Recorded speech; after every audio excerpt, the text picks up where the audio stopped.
Hi everyone, आज ये 17 जनवरी 2026 के important current affair static G के क्वेश्चन को डिस्कस करते हैं।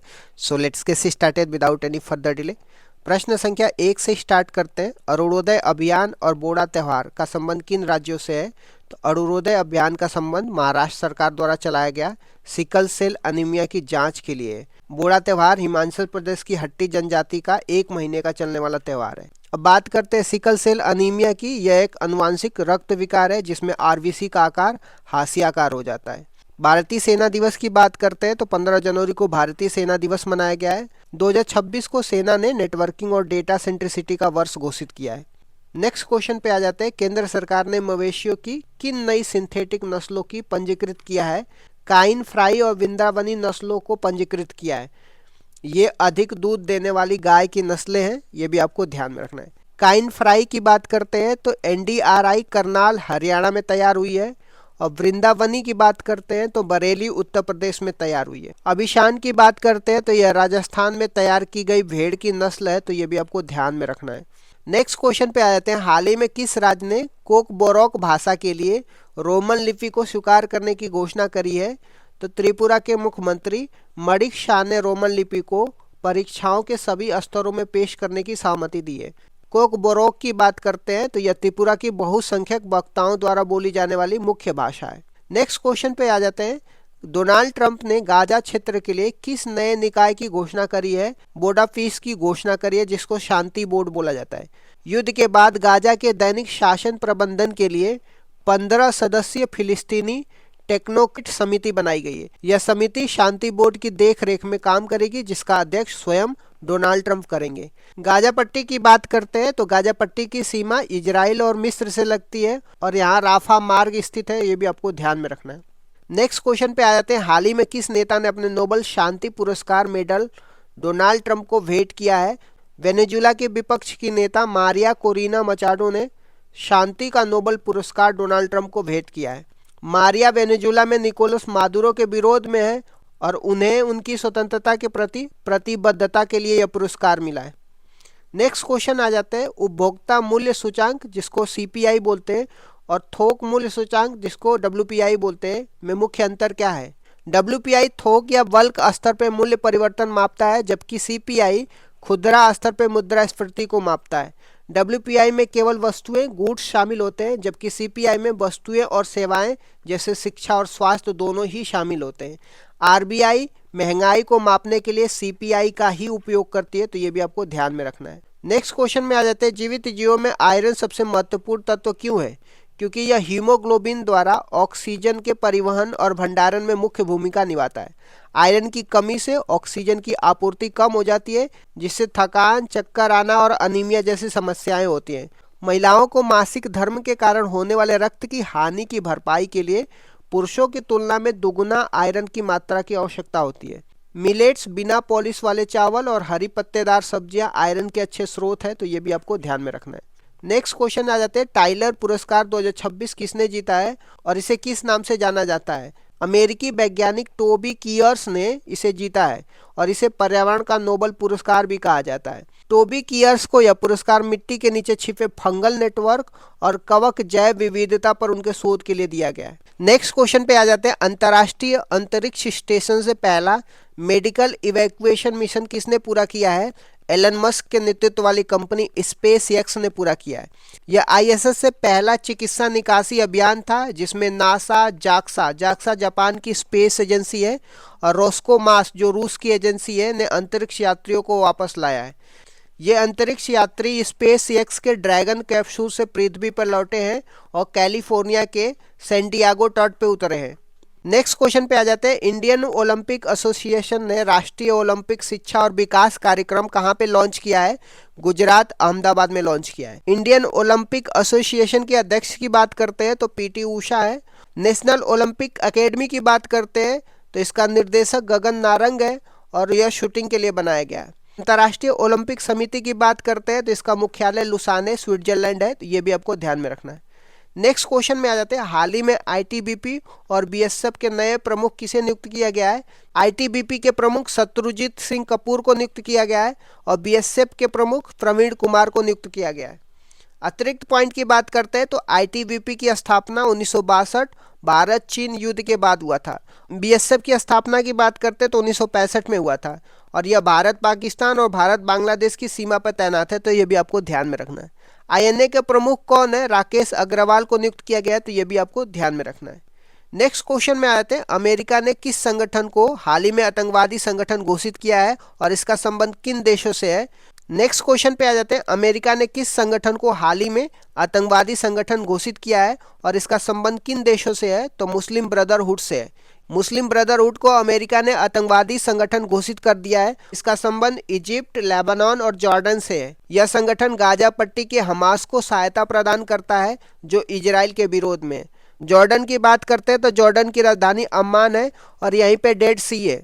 मिस्र की बात करते हैं तो मिस्र की राजधानी कायरा है और इसे नील नदी का बदान कहते हैं। प्रश्न संख्या 1 से स्टार्ट करते हैं। बिल फॉर पीस 2026 नौसैनिक अभ्यास किन देशों के बीच आयोजित किया गया है? तो यह चीन, रूस और ईरान के बीच आयोजित किया गया है। यह अभ्यास दक्षिणी अफ्रीका जल क्षेत्र में आयोजित किया गया है। इसके मुख्य उद्देश्य की बात करते हैं तो इसका मुख्य उद्देश्य समुद्री सुरक्षा बढ़ाना और अमेरिकी प्रभाव को काउंटर करना है। इस अभ्यास को ब्रिक्स प्लस अभ्यास भी कहा जाता है। नेक्स्ट क्वेश्चन पे आ जाते हैं, म्यांमार के खिलाफ रोहिंग्या नरसंहार मामले में अंतर्राष्ट्रीय न्यायालय में सुनवाई किस देश के प्रस्ताव पे हुई है? गाम्बिया के प्रस्ताव पे अंतर्राष्ट्रीय न्यायालय में सुनवाई हुई है। रोहिंग्या कौन है? रोहिंग्या म्यांमार में रहने वाले मुस्लिम कम्युनिटी है। इनके ऊपर क्या हो रहा है? नरसंहार हो रहा है, तो म्यांमार इनको मार के भगा रहा है। इस वजह से अंतर्राष्ट्रीय न्यायालय में सुनवाई हुई है। कौन किया है प्रस्ताव? गाम्बिया ने प्रस्ताव किया है। इतनी सारी बातें आपको ध्यान में रखना होगा कि जो इंडिया का मैप आप देखोगे तो भारत का पड़ोसी देश म्यांमार है, यहाँ पे रोहिंग्या मुस्लिम रहते हैं। इनके खिलाफ म्यांमार क्या कर रहा है? नरसंहार कर रहा है। तो ये दूसरे देशों में, भारत में, बांग्लादेश में आके शरणार्थी बन रहे हैं। इन रोहिंग्या को बचाने के लिए गाम्बिया ने इंटरनेशनल कोर्ट में क्या करी है? प्रस्ताव डाला है। किसके खिलाफ? म्यांमार के खिलाफ। रोहिंग्या समुदाय म्यांमार में रखाइन प्रांत के निवासी हैं। तो रोहिंग्या समुदाय कहाँ पे? म्यांमार में रखाइन प्रांत के निवासी हैं और इन्हें बोट्समैन कहा जाता है। क्यों कहा जाता है? क्योंकि नरसंहार के बाद ये नाव पर रहने को मजबूर हो गए। तो इनके साथ जब म्यांमार मार के भगा रहा था तो ये लोग नाव पे रहने के लिए मजबूर हो गए, इसीलिए इनको बोट्समैन कहा गया। अंतर्राष्ट्रीय न्यायालय की बात करते हैं तो इसका हेडक्वार्टर द हेग में है और इसमें 15 न्यायाधीश होते हैं और उनका कार्यकाल 9 वर्ष के लिए होता है, तो ये भी आपको ध्यान में रखना है। अगले प्रश्न पे आ जाते हैं, भारत राष्ट्रमंडल के स्पीकरों और पीठासीन अधिकारियों के किस सम्मेलन की मेजबानी कर रहा है? तो 28वें सम्मेलन की मेजबानी कर रहा है। यह सम्मेलन नई दिल्ली में 14 जनवरी से शुरू हो रहा है और इसकी अध्यक्षता लोकसभा स्पीकर श्री ओम बिरला करेंगे। इस सम्मेलन में पाकिस्तान और बांग्लादेश शामिल नहीं हो रहे, तो ये भी आपको ध्यान में रखना। नेक्स्ट क्वेश्चन पे आ जाते हैं, वर्ष 2025 के अंत तक भारत की नॉन फॉसिल फ्यूल क्षमता कितनी दर्ज की गई है? 266.78 गीगावाट दर्ज की गई है। 2024 की तुलना में 22.6% की वृद्धि हुई है। भारत का लक्ष्य 2030 तक 500 गीगावाट नवीकरणीय ऊर्जा क्षमता और 2070 तक नेट जीरो कार्बन उत्सर्जन प्राप्त करना भारत का लक्ष्य है, तो ये भी आपको ध्यान में रखना है। नेक्स्ट क्वेश्चन पे आ जाते हैं, Asia best employer brand award 2026 से किस भारतीय संस्थान को सम्मानित किया गया है? तो बॉम्बे स्टॉक एक्सचेंज, जिसको बीएससी बोलते हैं, इसको सम्मानित किया गया है। बीएससी की स्थापना की बात करते हैं तो 1875 में हुई थी, जो एशिया का सबसे पुराना स्टॉक एक्सचेंज है। इसका मुख्यालय कहाँ पे है? तो बीएससी बॉम्बे स्टॉक एक्सचेंज का मुख्यालय दलाल स्ट्रीट मुंबई में। इसके इंडेक्स का नाम क्या है? सेंसेक्स है, तो ये भी आपको ध्यान में रखना है। नेक्स्ट क्वेश्चन पे आ जाते हैं, दविंदर सिंह गर्चा, जिनका हाल ही में निधन हो गया, किस खेल से संबंधित प्रसिद्ध खिलाड़ी हैं? तो हॉकी से संबंधित है। वे 1980 के मॉस्को ओलंपिक की स्वर्ण पदक विजेता टीम के सदस्य थे। उन्हें 2021 में major Dhyan Chand lifetime achievement award से सम्मानित किया गया था। नेक्स्ट क्वेश्चन पे आ जाता है, तीसरा भारतीय लाइट हाउस महोत्सव कहाँ आयोजित किया गया है? तो विशाखापट्टनम, आंध्र प्रदेश आयोजित किया गया है। इसका शुभारंभ केंद्रीय मंत्री सर्बानंद सोनोवाल और पूर्व उपराष्ट्रपति वेंकैया नायडू ने किया है। पहला भारतीय लाइट हाउस महोत्सव कहाँ पे हुआ था? गोवा 2023 में। दूसरा भारतीय लाइट हाउस महोत्सव कहाँ पे हुआ था? पुरी, उड़ीसा 2024 में। तीसरा भारतीय लाइट हाउस महोत्सव कहाँ पे हुआ है? विशाखापट्टनम, आंध्र प्रदेश में, तो ये भी आपको ध्यान में रखना है। नेक्स्ट क्वेश्चन पे आ जाते हैं, खेलो इंडिया बीच गेम 2026 कि पदक तालिका में किस राज्य ने शीर्ष स्थान प्राप्त किया है, तो कर्नाटक ने शीर्ष स्थान प्राप्त किया है। कर्नाटक ने कुल 11 पदक, जिसमें 3 गोल्ड, 2 सिल्वर और 1 ब्रॉन्ज मेडल जीत करके पहला स्थान हासिल किया है। तमिलनाडु दूसरे स्थान पे है। यह गेम्स दीव के खोगला बीच पे आयोजित किया गया है, तो ये भी आपको ध्यान में रखना है। नेक्स्ट क्वेश्चन पे आ जाते हैं। मध्य प्रदेश के किस टाइगर रिजर्व का नाम बदल के डॉक्टर वाकनकर टाइगर रिजर्व रख दिया गया है? रातापानी टाइगर रिजर्व का नाम बदल करके डॉक्टर वाकनकर टाइगर रिजर्व रख दिया गया है। रातापानी टाइगर रिजर्व की बात कर रहे हैं तो यह मध्य प्रदेश का 57 टाइगर रिजर्व है। डॉक्टर विष्णु श्रीधर वाकनकर ने भीमबेटका गुफा चित्रों की खोज की थी, तो यह भी आपको ध्यान में रखना है। नेक्स्ट क्वेश्चन पे आते हैं। भारत ने ब्रिक्स प्रेसिडेंसी 2026 के लिए क्या थीम तय की थी? Building for resilience, innovation, cooperation and sustainability theme रखी थी भारत ने। ब्रिक्स की बात करते हैं, इसमें Brazil, Russia, India, China, south Africa है। भारत इसके लिए लोगो और आधिकारिक वेबसाइट भी लॉन्च की है। ब्रिक्स का 10वां नवीनतम सदस्य इंडोनेशिया बन गया है, ये भी आपको ध्यान में रखना है। कुछ इंपॉर्टेंट सांस्कृतिक पर्व की बात करते हैं तो 13 जनवरी को लोहड़ी पंजाब में मनाया जाता है। 14 जनवरी को मकर संक्रांति मनाया जाता है। पोंगल तमिलनाडु में मनाया जाता है। माघ बिहू असम में मनाया जाता है। उत्तरायणी गुजरात में मनाया जाता है। ये सब पर्व मनाए जाते हैं। ग्लोबल फाइनेंस अवार्ड किसे मिला है? तो स्टेट बैंक ऑफ इंडिया को मिला है। वर्ष 2025 के लिए विश्व का सर्वश्रेष्ठ उपभोक्ता बैंक नामित किया गया है। हॉकी खिलाड़ी पीआर श्रीजेश को कौन सा पद्म पुरस्कार मिला है? तो पद्म भूषण मिला। पद्मश्री 2025 पाने वाले खिलाड़ियों में कौन कौन शामिल थे? आर अश्विन जो क्रिकेट से रिलेटेड हैं, सत्यपाल सिंह एथलीट कोच हैं और आई एम विजयन फुटबॉल से रिलेटेड है। नेक्स्ट हम देखेंगे आरबीआई ने किस अधिनियम के अंतर्गत 4 सरकारी बैंकों का विलय मंजूरी कर दिया गया? बैंकिंग विनियम अधिनियम 1949 की धारा 44A के तहत। AIFF अवार्ड 2024-25 में सर्वश्रेष्ठ पुरुष खिलाड़ी कौन बने थे? तो सुभाष बोस बने थे, जो मोहन बागान के कप्तान थे। डिस्क थ्रो का नया विश्व रिकॉर्ड किसने बनाया है? तो मैकुलास एल्केना ने बनाया है, जो लिथुआनिया के रहने वाले। इन्होंने दूरी 75.56 मीटर फेंका था। नेक्स्ट हम देखेंगे ताइवान एथलेटिक्स ओपन 2025 में भारत ने कितने पदक जीते थे? तो कुल 16 पदक जीते थे, जिसमें 12 स्वर्ण है, 3 रजत है और 1 कांस्य पदक था।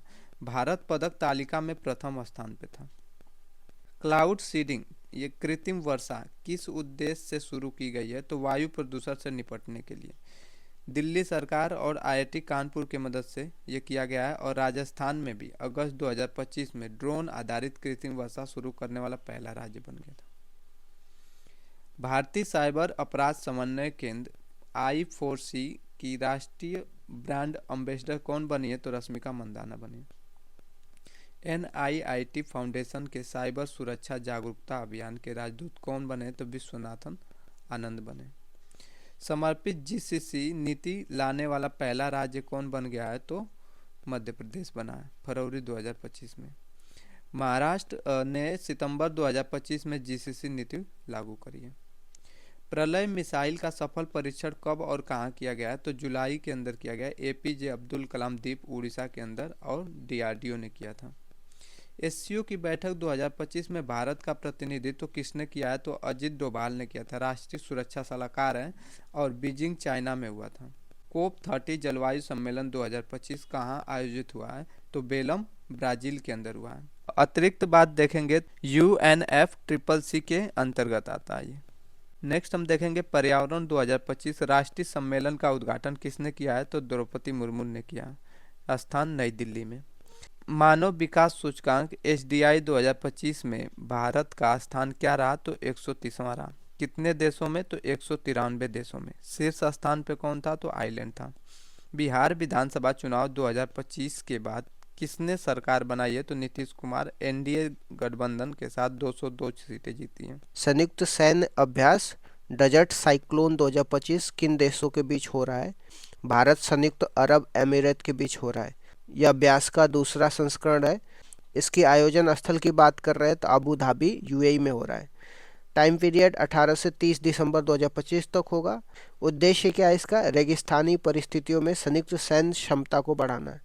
UAE की मुद्रा क्या है? दिरहम है, ये भी आपको ध्यान में रखना है। नेक्स्ट क्वेश्चन पे आ जाते हैं। PM मोदी किस देश का सर्वोच्च सम्मान द ग्रेट ऑनर निशान पाने वाले पहले विदेशी नेता बन गए तो इथोपिया देश के। पीएम मोदी पहले विदेशी नेता हैं जिन्हें यह सम्मान मिला है। और इथोपिया की राजधानी अदिस अबाबा है। अदिस अबाबा में अफ्रीका संघ का मुख्यालय है, तो ये भी आपको ध्यान में रखना है। पीएम मोदी की यात्रा 3 देशों में हो रहा है, जॉर्डन, इथोपिया और ओमान में। यह सम्मान भारत और अफ्रीका संबंधों को मजबूत करता है। नेक्स्ट क्वेश्चन पे आ जाते हैं। भारत का पहला योग आयुर्वेद क्लस्टर सेंटर किस विश्वविद्यालय ने बनाया है? तो पतंजलि विश्वविद्यालय हरिद्वार ने बनाया है। यह उपलब्धि ज्ञान भारतम मिशन के तहत मिली है। मिशन संस्कृति मंत्रालय द्वारा संचालित है और इसका उद्देश्य क्या है? पारंपरिक भारतीय ज्ञान का संरक्षण करना। इससे योग और आयुर्वेद को संस्थागत बढ़ावा मिलेगा। हरिद्वार की बात करते हैं तो हरिद्वार योग और अध्यात्म का प्रमुख केंद्र है। नेक्स्ट क्वेश्चन में आ जाते हैं। लोकसभा में पेश वीवीजी रामजी बिल 2025 का मुख्य उद्देश्य क्या है? 125 दिन रोजगार की गारंटी देना। यह बिल मनरेगा एक्ट 2025 को रिप्लेस करेगा। रोजगार की दिन की बात कर रहे हैं तो 100 दिन से 125 दिन तक बढ़ा दिया गया है। साप्ताहिक मजदूरी का भुगतान प्रावधान है और कुल फंड 95,000 करोड़ का है। ग्रामीण रोजगार सुरक्षा को मजबूत करना इसका लक्ष्य है। नेक्स्ट क्वेश्चन पे आ जाते हैं। ऑस्कर 2026 के लिए बेस्ट इंटरनेशनल फीचर फिल्म में कौन सी भारतीय फिल्म शॉर्टलिस्ट हुई है? होम बाउंड हुई है। इसके निर्देशक की बात कर रहे हैं तो नीरज घायवान है और यह टॉप 15 फिल्मों में शामिल हो गई है। 98वें ऑस्कर का आयोजन लॉस एंजल्स में हो रहा है। यह भारत की अंतर्राष्ट्रीय सिनेमा में पहचान है। सामाजिक विषयों पर आधारित फिल्म इसमें शामिल होती है। नेक्स्ट क्वेश्चन पे आ जाते हैं। पूर्णतः स्वदेशी माइक्रो प्रोसेसर ध्रुव 64 किसने विकसित किया है? सी डैक ने विकसित किया है। ध्रुव 64 64 बिट ड्यूल कोर प्रोसेसर है और इसकी फ्रीक्वेंसी की बात करते हैं, इसकी फ्रीक्वेंसी 1 गीगाहर्ट्ज है। आत्मनिर्भर भारत मिशन को यह बढ़ावा देगा। रक्षा और तकनीकी क्षेत्र में यह बहुत ही उपयोगी है। नेक्स्ट क्वेश्चन पे आ जाते हैं। भारतीय रेलवे के ब्रॉड गेज नेटवर्क का कितना प्रतिशत विद्युतीकरण हो चुका है? तो 99.2%। 2024-25 में 2701 रूट किलोमीटर विद्युतीकरण हो चुका है। 25 राज्य तथा केंद्र शासित प्रदेश पूरी तरह से विद्युतीकृत हो चुके हैं। इससे ईंधन की बचत होगी और प्रदूषण में कमी आएगी। ग्रीन रेलवे लक्ष्य की ओर भारत कदम बढ़ा रहा है। रेलवे की बात करते हैं तो यह दुनिया के सबसे बड़े रेल नेटवर्क में से एक है। नेक्स्ट क्वेश्चन पे आ जाते हैं। एसबीआई के नए मैनेजिंग डायरेक्टर कौन बने? तो रवि रंजन बने। इन्होंने विनय टोस का स्थान लिया है। और एसबीआई की बात करते हैं तो इसका राष्ट्रीयकरण 1955 में हुआ था। भारत का सबसे बड़ा सार्वजनिक बैंक एसबीआई है। यह वित्तीय स्थिरता में अहम भूमिका निभाता है। एसबीआई का मुख्यालय मुंबई में है, तो यह भी आपको ध्यान में रखना है। नेक्स्ट क्वेश्चन में आ जाते हैं। हानुका किस समुदाय का त्यौहार है? तो यहूदी समुदाय का त्यौहार है। इसे चाड़ुका भी कहा जाता है। इसका अर्थ क्या है? समर्पण या डेडिकेशन है। यह 8 दिनों तक मनाया जाता है। इसे रोशनी का पर्व या फेस्टिवल ऑफ लाइट भी कहते हैं। यहूदी धर्म का प्रमुख देश कौन सा है? इजराइल है, तो ये भी आपको ध्यान में रखना है। नेक्स्ट क्वेश्चन पे आ जाते हैं। आईपीएल इतिहास के सबसे महंगे विदेशी खिलाड़ी कौन बने हैं? तो कैमरून ग्रीन बने हैं। टीम की बात करते हैं तो यह कोलकाता नाइट राइडर्स में है। इनकी कीमत की बात करते हैं तो 25.20 करोड़ है। कैमरून ग्रीन ऑस्ट्रेलिया से आते हैं और इससे पहले मिचेल स्टार्क जो है सबसे महंगे खिलाड़ी थे। आईपीएल दुनिया की सबसे बड़ी T20 लीग है, तो ये भी आपको ध्यान में रखना है।